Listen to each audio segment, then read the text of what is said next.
Hello, this is Crackers Crazy Living. It is Wednesday. I'm losing track of day. 5 after 2 in the afternoon. Today I'm going to make Aunt Ruth's cookies, Aunt Ruth's chocolate chip cookies, which I just happened to find out that Aunt Ruth's secret recipe isn't really such a secret after all, because my mother-in-law tells me that Aunt Ruth got her chocolate chip cookie recipe from my mother-in-law, Doris. So, um, there are a couple of tweaks that Doris did make. She did not use salt. Maybe a recipe called for salt. She didn't put salt in hers. I don't know if Aunt Ruth did either, because that was the only thing that was not on the list. I happen to like a little salt in my cookies, so does my family. Last time I made these for Father's Day weekend, I put walnuts in them because it does call for nuts, but it's optional. And my son, I guess, doesn't like walnuts in his cookies.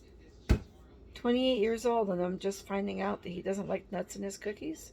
I mean, I didn't do nuts in cookies for several years because my husband couldn't eat nuts. But everybody's back to eating nuts now, so anyway. Okay, so anyhow, I'm going to go ahead and make this recipe today because I feel like making chocolate chip cookies for some reason. I don't know. So, it calls for 1 cup of butter flavored Crisco. And I don't know if y'all are having trouble finding butter flavored Crisco, but my Winn-Dixie store does not have it right now, and they haven't had it for about a month. And I don't know what's going on with the butter flavored Crisco. I don't know if they're just not ordering it. I don't know if they can't get it. I'm not sure. So 1 cup, which is 1 stick when you buy the stick of Crisco. Butter flavored Crisco.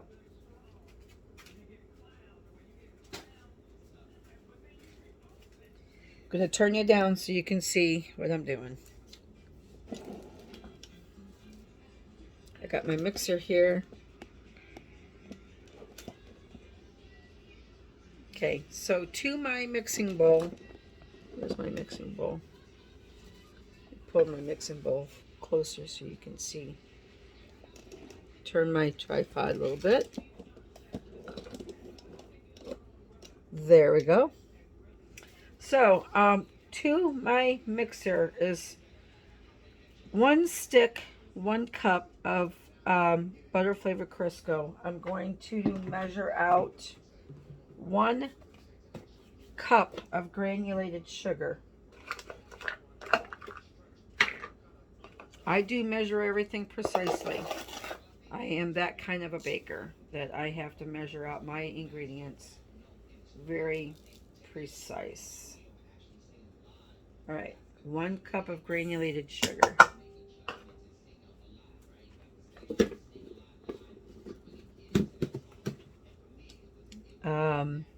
Half a cup of brown sugar.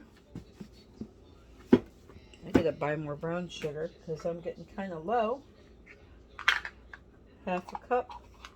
Well, I have a 1/4 cup measure, so I'll just do 2 of these.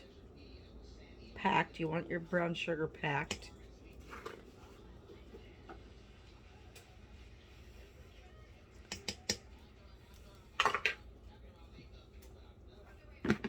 Yes, I use my fingers.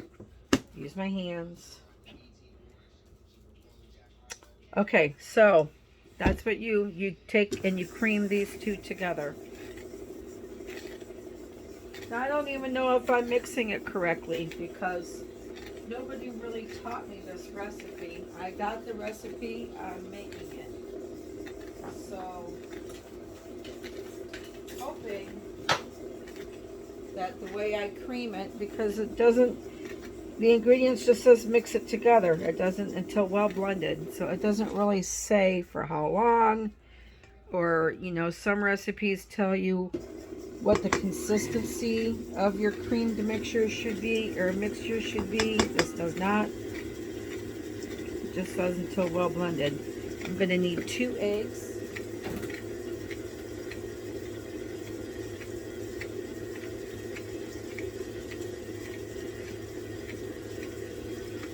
I always crack my eggs into a separate container, just in case for some reason you get a bad egg. You don't want to ruin all your batter.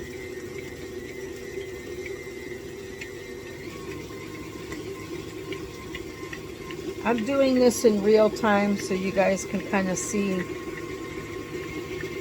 how it is.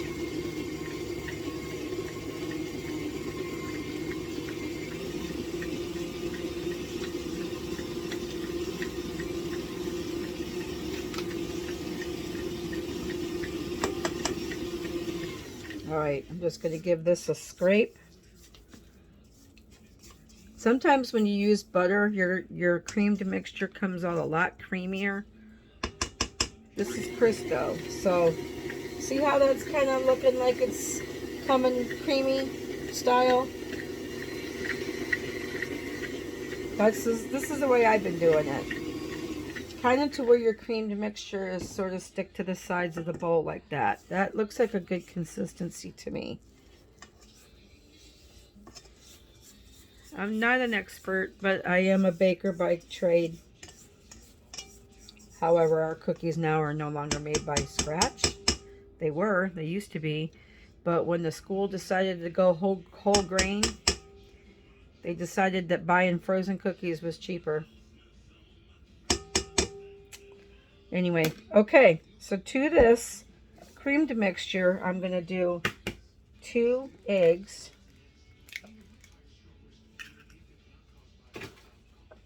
1,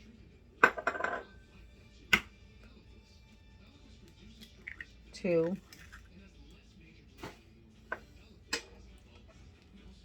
2 teaspoons of vanilla. This is my homemade vanilla. That's going to be another video. When I get stuff to make vanilla, I will go make a video of how I do that. It's okay if we do a splash extra. I like vanilla. This homemade vanilla is the bomb. See, look at that. It's got the vanilla beans down in there. I won't waste those. I will use them for something else. I scrape them out and put them in something else. Okay, I'm going to mix those together with the creamed mixture.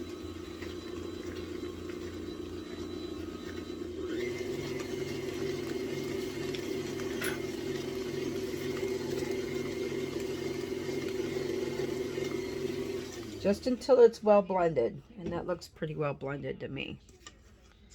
You want your eggs and your vanilla to be blended very well in there.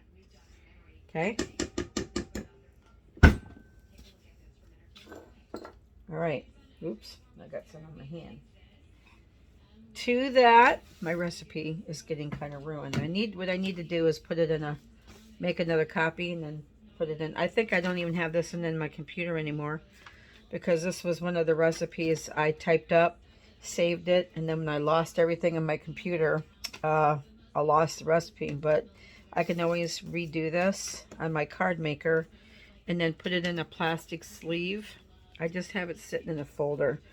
And I want it to stay nice. I know that sometimes when you have old recipes and they're dirty and the paper's crinkled, it's kind of neat, you know, but I don't like it as much. So, okay. So to the eggs and vanilla, I'm going to do 3 cups of flour. Now, most of your recipes for cookies say that you have to take your flour, your salt, your baking soda, and mix that in a separate bowl. I don't do that. I am not wasting time, energy, and dishes to do that. I'm just gonna put my flour in there.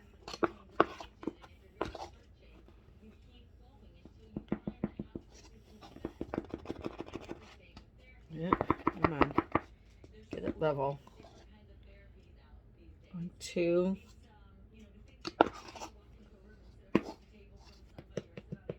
I have my flour in a big Rubbermaid container.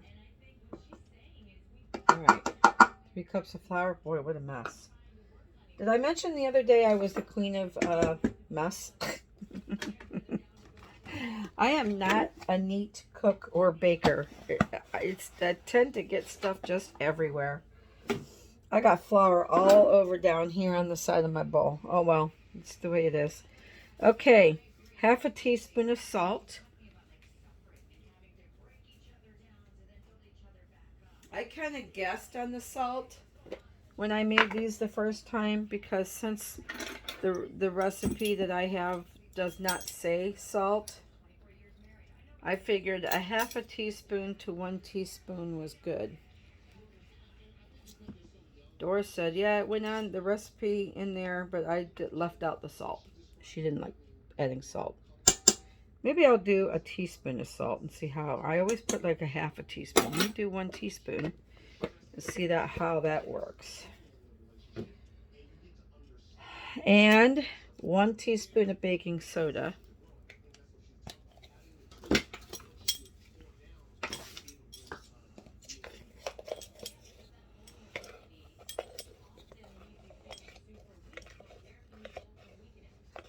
Preferably non-clumpy baking soda. All right. I just make sure that if I'm not mixing this together before I add it in there, that I absolutely mix it well.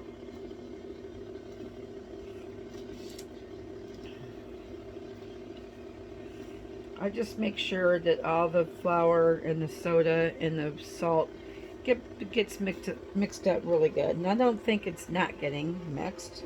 Once it starts to come together, it's mixed pretty well.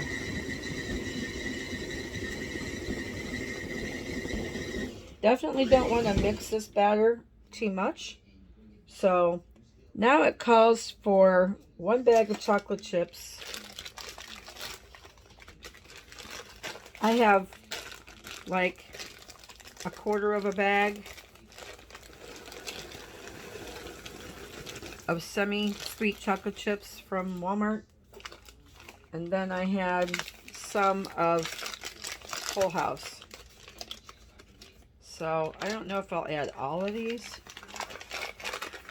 I don't really measure my... Oh, these are mini chocolate chips. Oh, that's okay. That's all right. I won't add the whole bag. And it does call for 3/4 of a cup of nuts, optional. Today I'm going to leave it out. So now I'm just going to give this a stir. Let those chocolate chips get good and worked in there. It's kind of a lumpy dough.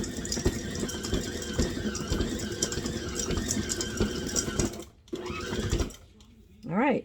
I think that looks good. How does that look to you? I think it looks like I could just eat it. It's like, I know I have friends and family, people that I know that love to eat cookie dough just like this. Now, if you wanted to put this on, I've never tried it, but Michael was actually saying, hey, what if you did this? And yes, you could be, it could be done. If you wanted to make this like a cookie, like a giant cookie cake, you could spread it out onto a disposable pizza pan and bake it. I've never done it. It would be amazing, because anything made into a cake is good. All right, so there we go. And why does this get stuck all the time? There we go. For some reason, maybe I gotta clean out that track. Sometimes that stuff gets stuck. Oh, look at all, see all the mess I made? Mess all over the table. All right, so let me clean this up a little bit. Can't leave it like that. That's fine to go in there.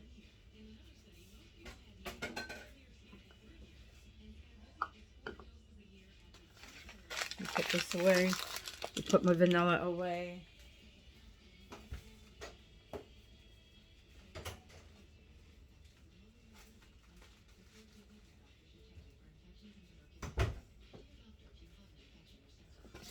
this out of the way.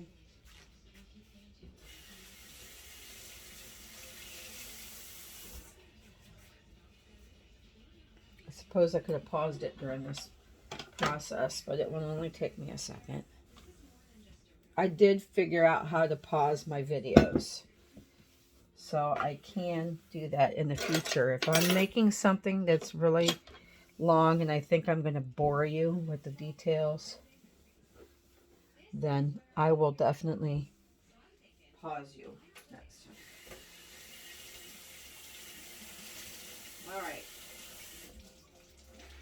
I know that there's a lot of people out there as well that would rather drop their cookies on the pan by spoonful.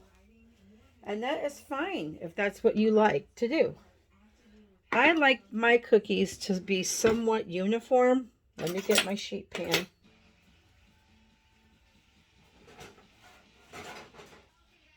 Uh-oh, I left pans in the oven. I know I store my pans in my oven because I don't have a lot of storage. Yep. Now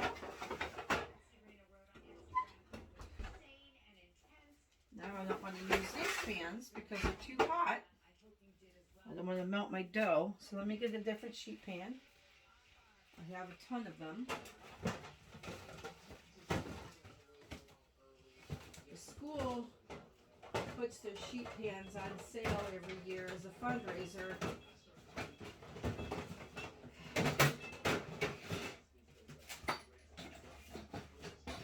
They put their sheet pans on sale as a fundraiser every year for scholarships for high school kids. Just going to wipe it off a little bit. This is the oldest pan I own. That's why it looks so used. I don't want to say bad, because it doesn't look bad. It's just old. It's the very first sheet pan I've ever bought. Doesn't matter what the pan looks like, because I use parchment paper on it anyway.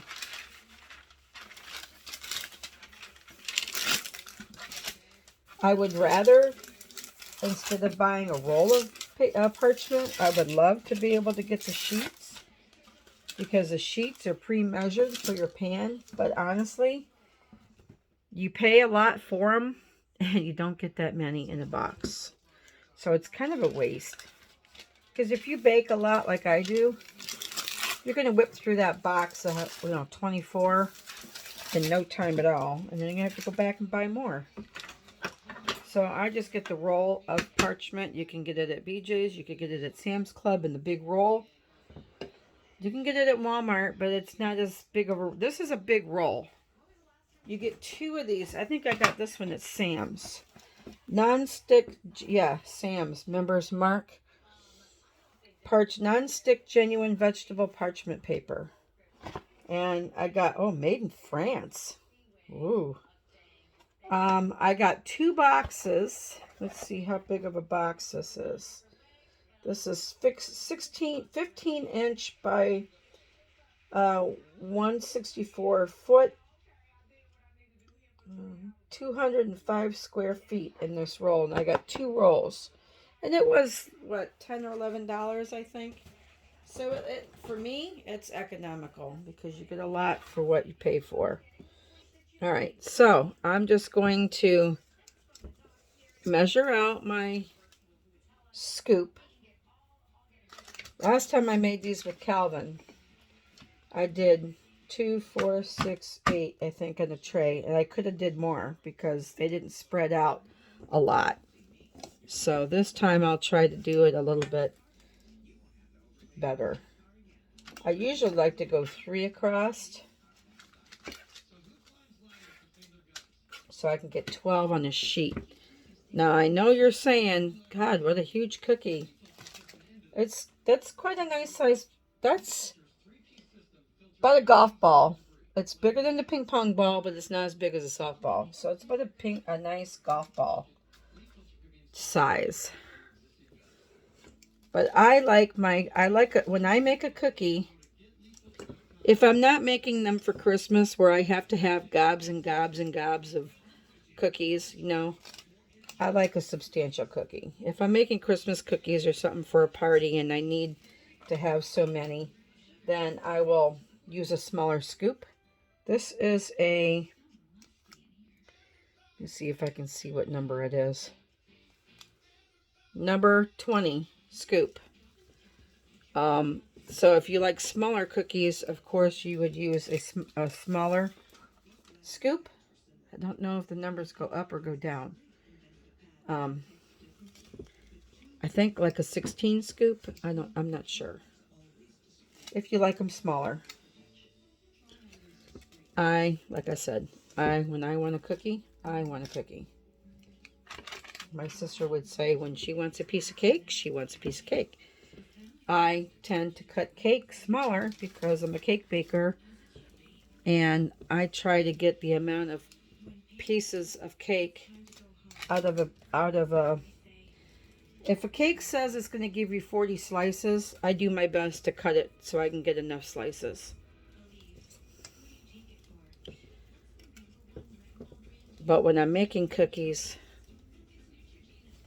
I like a nice size cookie. Alright, so now I got all my little balls made. Now what you need to do, which is very important, if you stick them in the oven like this, they ain't going to cook right. They're going to stay in a ball because they don't spread. So I just take and smash these down with my hand. This was Calvin's job when we made cookies last week. Just smush it down like that. You could do it with a glass. I use my hand a lot because I use my hands for tools. They're not going to spread a whole lot, so they're going to be pretty much like that. So now I bake my cookies at 375. Recipe says for 11 to 12 minutes. I've been going 12 to 13 minutes lately because I like them lightly golden on the bottom. A couple of them last week got a little bit too done, I think. So I'm going to start with 10 minutes at 375, and then we'll see how they turn out. Now, I'm not going to bore you with that part, so I'm going to pause you, and then I'll come back when I get them out of the oven. Okay? See you soon. Okay, it's been 12 minutes. I'm back. Here's the cookies.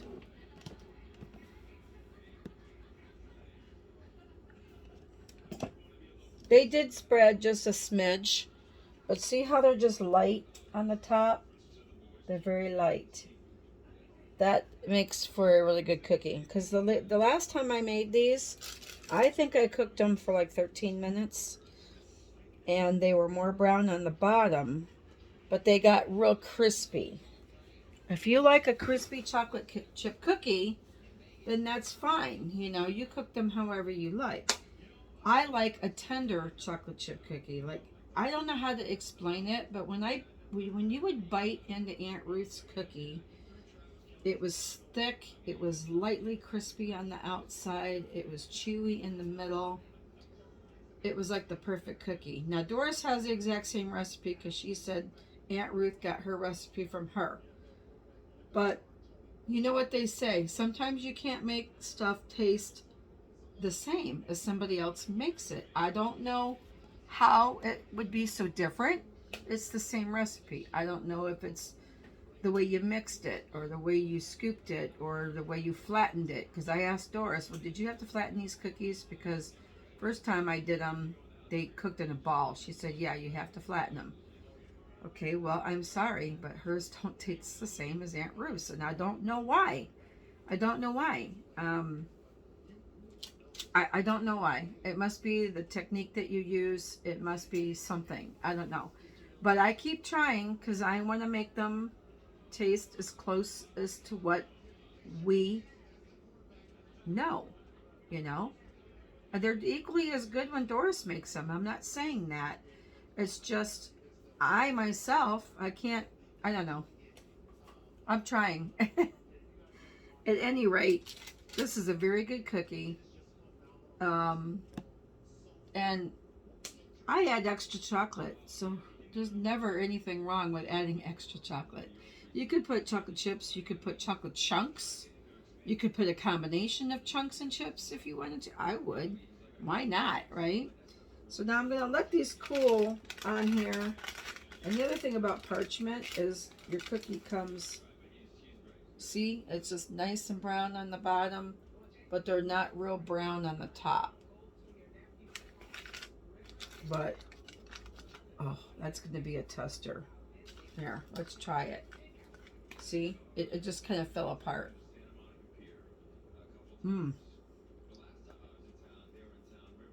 Yeah. See? Aha. Not real chewy on the, crunchy on the bottom. Those would be perfect. I need a glass of milk.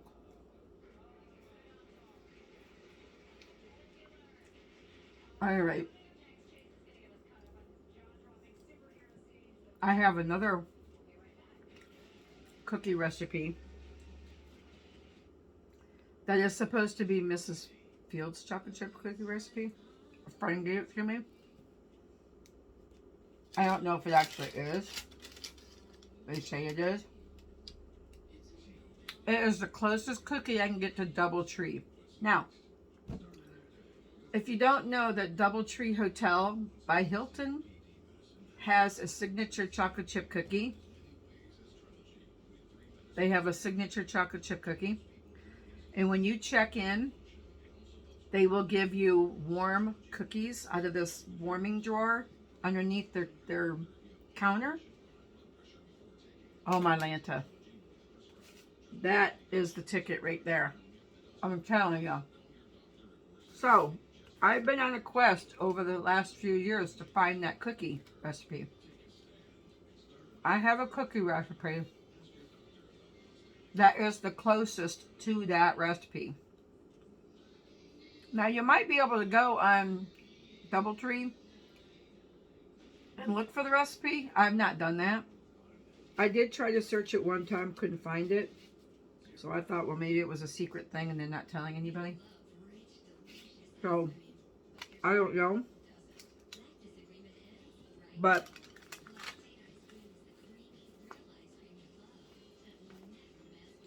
this is it. This is the ticket right here. It's perfect. I need to write down the recipe. 12 minutes.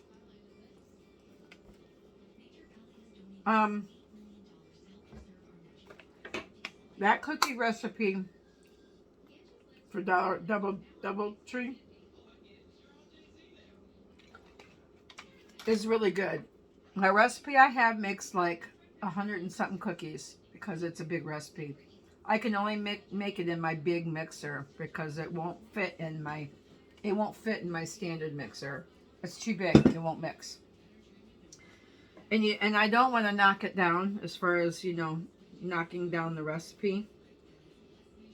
So, when I want a lot of cookies, like one time at Christmas time when my mom was in the nursing home, I wanted to take plates of cookies over there at Christmas just to say thank you for taking care of my mom.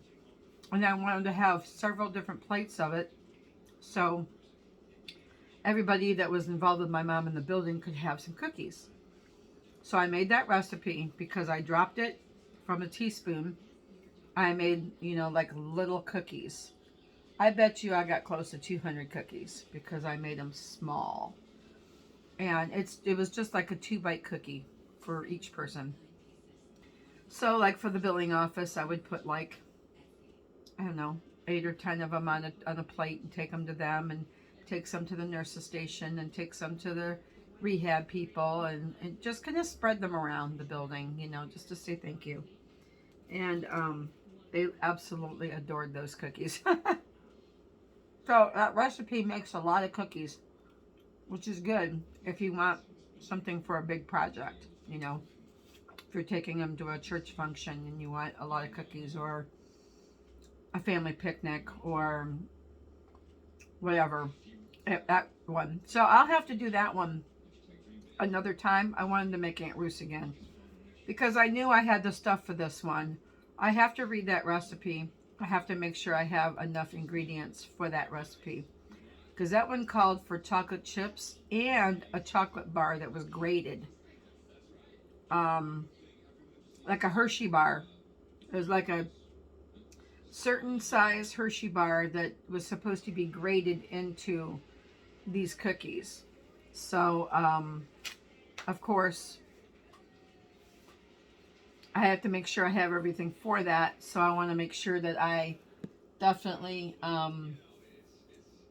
get the ingredients for that. So the other ones are in the oven. They're baking at 12 minutes. So this recipe, with the size of the scoop that I'm using, you're going to get 2 dozen, probably 14 cookies. Because I think I have enough batter in here. Yeah, I got 2 more cookies worth of batter in here.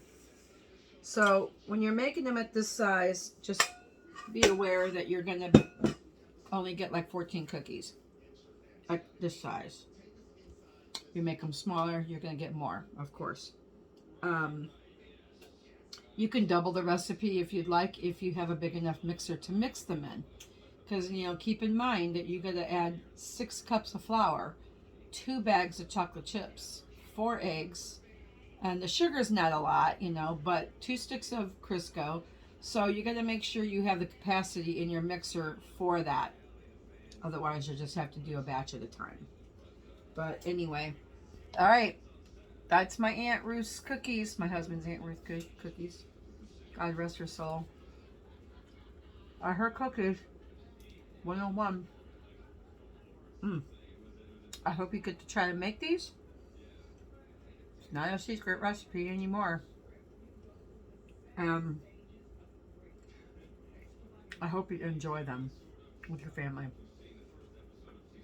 Calvin loves to help me make cookies. He loves to bake. He was helping his mom make oatmeal raisin cookies the other day. And you know what? The salt content is just right. They're not overly salty, but you can taste the salt. And if you like sweet and salt, like me, you're going to like that. Delicious. Anyway, have a great day. I'll see you on the next video. Thumbs up. Thank you for watching. Have a great day.